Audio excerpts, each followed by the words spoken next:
Di awal film diperlihatkan mereka berempat yang sedang makan malam bersama. Mereka ini adalah keluarga Sojun.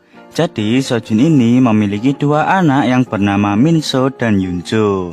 Dan satunya lagi adalah istri dari Minso yang bernama Yu Jung-i. Terlihat mereka yang makan sambil ngobrol-ngobrol.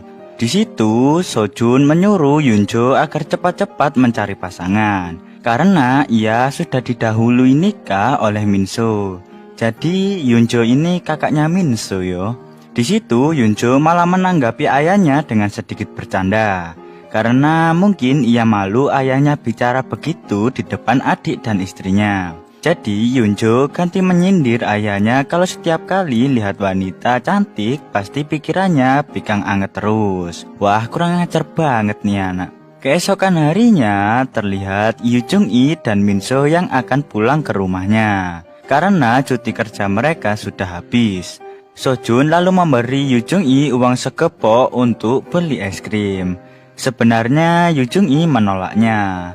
Tapi karena dipaksa oleh mertuanya, ya diterima aja lah. Tak lama kemudian muncul Yunjo yang keluar dari pintu. Yunjo yang melihat Yu Jung-i dikasih uang ayahnya, ia menjadi iri dan meminta uang kepada ayahnya. Sojun lalu mengatakan kalau ia akan memberikan uang kepada Yunjo kalau ia sudah mempunyai pasangan. Lalu Yu Jung-i dan Minso pun pergi. Malam harinya Yunjo pergi ke bar untuk mencari wanita sewaan. Di situ Yunjo bertemu dengan Jisoo. Yunjo lalu mengajak Jisoo agar ia mau menjadi pacar bohongannya. Untuk ditunjukkan kepada ayahnya agar ia mendapatkan uang dan memberikan Jisoo sebagian uangnya. Jisoo sebenarnya menolak hal tersebut karena ia sudah mempunyai pacar. Tetapi dengan rayuan maut Yunjo, ia mengatakan kepada Jisoo kalau Jisoo akan mendapatkan bagian yang lebih besar darinya. Karena tawaran itu, Jisoo pun akhirnya menyetujuinya. Pinter juga ya akalnya cewek satu ini. Dan mereka berdua pun pergi. Tak lama kemudian mereka berdua telah sampai di rumah Yunjo. Yunjo lalu mengatakan kepada ayahnya kalau ia sudah mendapatkan pasangan. Ia mengatakan kalau Jisoo ini adalah calon yang baik bagi dirinya dan juga ayahnya. Sojun pun juga sedikit berkenalan dan menanya-nanya Jisoo. Yunjo dengan cerdik meminta uang kepada ayahnya dengan alasan usaha milik Jisoo yang kekurangan dana. Sojun yang memang ingin anaknya bahagia, ia pun memberikan segepok uang kepada mereka berdua. Lalu ia menanya kapan mereka akan segera menikah. Jisoo menjawab mereka akan menikah secepatnya di tahun ini. Lalu mereka berdua pergi ke kamar Yunjo. Sesampainya di kamar, mereka berdua pun berbagi hasil. Sebenarnya Yunjo ingin mengambil semua uangnya, tetapi ia tidak bisa apa-apa karena ia telah berjanji bahwa Jisoo akan mendapat bagian lebih besar darinya. Setelah bagi hasil, Yunjo tidak membiarkan Jisoo pergi begitu saja. Lalu mereka berdua pun melakukan penggenjotan di situ. Wah, enak banget yo. Setelah bangun tidur, Yunjo akan mengantarkan Jisoo pulang. Saat di depan, mereka bertemu dengan ayah Yunjo. Lalu, Sojun memberi Jisoo uang untuk membeli permen di jalan. Setelah itu, Sojun pun masuk ke rumah. Terlihat di situ Yunjo yang tampak ingin mengambil uangnya. Tetapi Jisoo sama sekali tidak membaginya kepada Yunjo. Jisoo mengatakan kalau ini tidak termasuk perjanjian tadi malam. Emang cewek matrio. Scene berganti saat Yu Jung-i pergi ke rumah Sojun. Di situ Yu Jung-i membawakan ayah mertuanya sebungkus ikan gurame. Karena ikan itu berat menjadikan Sojun sakit pinggang. Bisa aja ya akalnya. Lalu Yu Jung-i pun menawarkan akan memijatnya. Sebenarnya Sojun ini menolaknya yo. Tetapi karena sakit ya gimana lagi. Karena Yu Jung-i yang memijat dengan sedikit plus-plus menjadikan Johnny milik Sojun mendapatkan tegangan yang kuat hingga berdiri tegak. Karena Sojun tidak kuat lagi dengan bodi menantunya, Akhirnya ia sedikit merayu Yu Jung-i dan terjadilah penggenjotan di situ. Wah, dasar bapak-bapak, tahu aja yang masih pink. Malam harinya terlihat Yunjo yang sedang bertemu lagi dengan Jisoo. Di situ Yunjo mengajak Jisoo untuk ke rumahnya kembali agar ia mendapatkan uang dari ayahnya.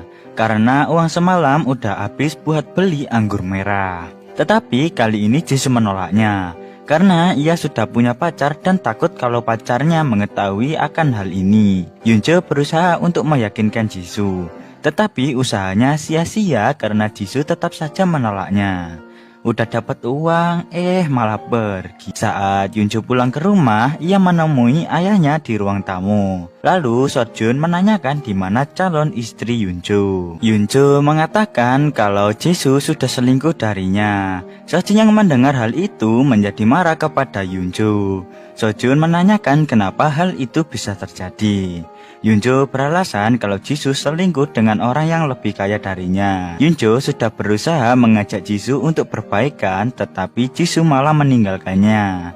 Ia lalu mengatakan bahwa Jisoo bukanlah wanita baik-baik. Yunjo beralasan seperti itu agar semua kebohongannya tidak diketahui oleh ayahnya. Sojun yang kecewa karena sudah mengeluarkan uang banyak untuk Jisoo, ia lalu memukuli Yunjo. Karena Yunjo tidak bisa memilih wanita yang tepat. Yunjo pun akhirnya pergi ke kamar. Keesokan harinya terlihat mereka berdua yang sudah akrab kembali. Lalu saat Yunjo akan meremot mobilnya, malah tidak berbunyi. Sojun pun marah karena Yunjo hanya memakai mobilnya saja, tetapi tidak pernah menyervisnya. Lalu Yunjo pun pergi. Ia pergi ke bar lagi untuk mencari pengganti Jisoo. Lalu di sana ia bertemu dengan Mihae dan mengajaknya minum bersama. Sambil minum, Yunjo menawarkan kepada Mihae apakah ia mau menjadi pacar bohongannya.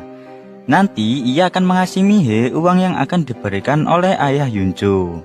Mihae yang emang ekonominya sedang susah, ia langsung menyetujui untuk menjadi pacar bohongan Yunjo. Yunjo pun senang karena Mihae langsung menyetujuinya. Malam harinya Yunjo mengajak Mihae ke rumah.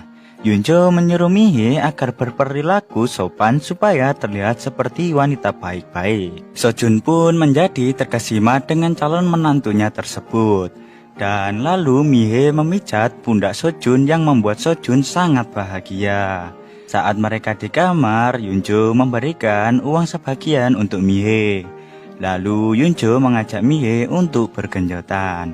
Sebenarnya Mihae menolaknya, tetapi karena janji manis Yunjo yang akan menikahinya, akhirnya terjadilah penggenjotan di situ.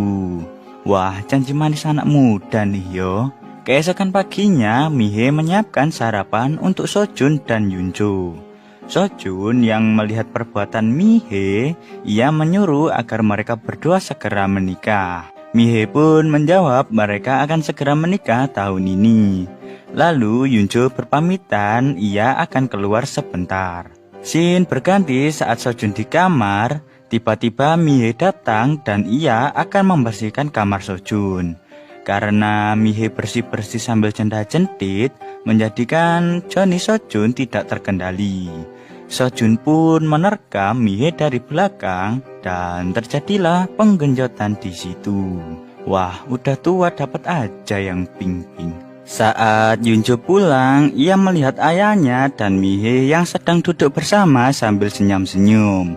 Dengan polosnya, Mihae mengatakan ke Yunjo kalau ia habis bergenjotan dengan ayahnya. Yunjo pun menjadi kecewa karena wanita yang akan dinikahinya digenjot oleh ayahnya sendiri. Ia pun terlihat sangat marah. Dan film ini pun berakhir.